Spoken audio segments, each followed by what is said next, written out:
आदरणीय मंत्री जी, मुझे पता है आपको तुरंत निकलना है। कुछ महत्वपूर्ण मुद्दे हैं पोल्ट्री सेक्टर के, वो मैं आपके सामने रखना चाह रहा हूं और इस दिन का हमें काफ़ी समय से इंतज़ार था कि आपके सामने बातों को रखा जाए। मंत्री जी, जैसा कि हमारे प्रेसिडेंट साहब ने कहा कि पोल्ट्री सेक्टर एक पेरिशेबल सेक्टर है और हर देश में भावनाएं होती हैं, त्यौहार होते हैं, संस्कार होते हैं, हम सब उसका सम्मान करते हैं। लेकिन मेरा निवेदन इतना है कि जब ट्रांसपेरेंसी नहीं होती रूल मेकिंग में, उसका मिसयूज़ करने वाले बहुत खड़े हो जाते हैं। उदाहरण के लिए मैं डिटेल में नहीं जाऊंगा, आपको प्रैक्टिकल एग्जांपल मैं दे रहा हूं सर। कावड़ यात्रा के समय जहां से यात्रा निकलती है उसके आसपास स्लॉटर नहीं हो, इन भावनाओं का हम सब आदर करते हैं। लेकिन क्योंकि रूल एडवांस में नहीं आता कि कौन सी तारीख से कौन सी तारीख तक ये बैन रहेगा, किसान अपना प्रोडक्शन करता रहता है। अगर उसको एडवांस में पता रहे, लाइक ए कैलेंडर, जैसे आज हमें ड्राई डे का पता होता है कि 2 अक्टूबर को नहीं बिकेगी, या बाकी संस्थाओं में काम ऐसे होता है कि आपका साल भर का कैलेंडर होता है, दिवाली कब होगी, रामनवमी कब होगी, तो लोग उस हिसाब से तैयारी करते हैं। अगर हम कैलेंडर बना दें कि इस तारीख से इस तारीख तक कावड़ यात्रा रहेगी और इन रूटों पर बैन रहेगा, तो क्या होता है कि पुलिस भी इसका मिसयूज ये करती है कि जहां नहीं भी है डंडा दिखा के कहते हैं दुकान बंद करो क्योंकि सरकार का आदेश है, कागज पे कुछ नहीं है, और साथ में ये भी कहती है कि पर्दा लगा के कर लो लेकिन मेरा पैसा मुझे दे दो। तो करप्शन है, हैरेसमेंट है, और जो आपका ऑब्जेक्टिव है वो भी पूरा नहीं हो रहा है। तो हमारा निवेदन है कि जितने त्योहार हिंदुस्तान में हैं और जिस एरिया में है, जैसे हमने सिगरेट के लिए, टोबैको के लिए कानून बनाया कि स्कूल के आसपास 100 मीटर तक नहीं होगा या बाकी जगह नहीं होगा, इसी तरह से पोल्ट्री में जिन त्योहारों पे हम रिस्ट्रिक्शन चाहते हैं और जिस रूट पे रिस्ट्रिक्शन चाहते हैं उसको एडवांस में बता दिया जाए ताकि उस क्षेत्र का किसान अपना प्रोडक्शन प्लानिंग उस हिसाब से कर ले। उससे उनका भी नुकसान नहीं होगा, आपका ऑब्जेक्टिव भी पूरा होगा, समाज में करप्शन और करप्शन भी नहीं होगा। तो एक सबसे इंपॉर्टेंट मुद्दा मेरा आपसे यही है कहने का। दूसरा सबसे इंपॉर्टेंट बात है, बार बार समाज में ये आता है कि जो रिटेल शॉप्स हैं, जो छोटे दुकानदार हैं, क्योंकि अल्टीमेटली हमारे यहाँ कोई भी बड़ी सुपरमार्केट चिकन नहीं रखती है क्योंकि वेजिटेरियन नॉन वेजिटेरियन अपने यहाँ पे काफ़ी बड़ा मुद्दा हो जाता है।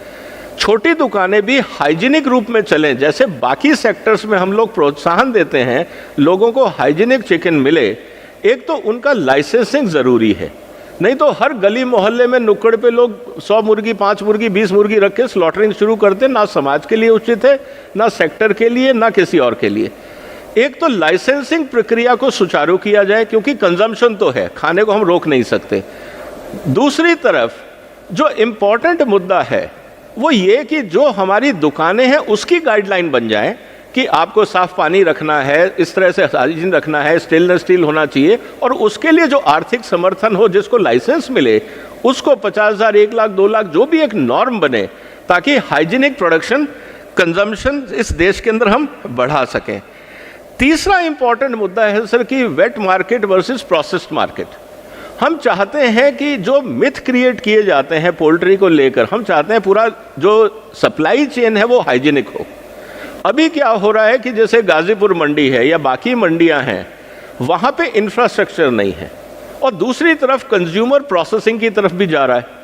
अब ये पूरा एक जैसे फूड प्रोसेसिंग पॉलिसी है इस देश में, लाइव स्टॉक सेक्टर में वैल्यू एडिशन की पॉलिसी नहीं है। उसको अगर हम थोड़ा सा सोचें, हालांकि कभी कभी इमोशनली वो ठीक नहीं लगता है, लेकिन समाज की खाद्य ज़रूरतों को हमें देखना पड़ेगा।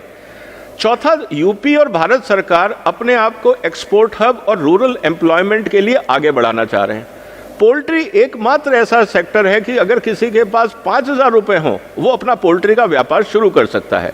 खासकर महिला सशक्तिकरण, न्यूट्रिशन, गांव का काम गांव में जो चीज़ें या जो अनाज इंसान नहीं खाता वो मुर्गी खा के उस खराब अनाज को हाई क्लास प्रोटीन में कन्वर्ट कर लेती है।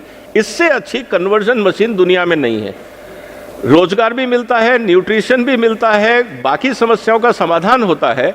तो मुझे लगता है सर कि इसके लिए एक हमें पॉलिसी बनानी चाहिए और फोकस होना चाहिए एक्सपोर्ट्स को लेकर, क्योंकि आज भारत में जिस तरह से एक्सपोर्ट रिस्ट्रिक्शन हो रहे हैं अमेरिकन और बाकी पॉलिसीज के कारण, पूरी दुनिया में जितना अनाज और बाकी चीज़ें हमारे पास सरप्लस में हैं, उससे हम बहुत बड़ा एक्सपोर्ट सेक्टर खड़ा कर सकते हैं वैल्यू एडिशन के साथ और हाई क्वालिटी न्यूट्रिशन के साथ।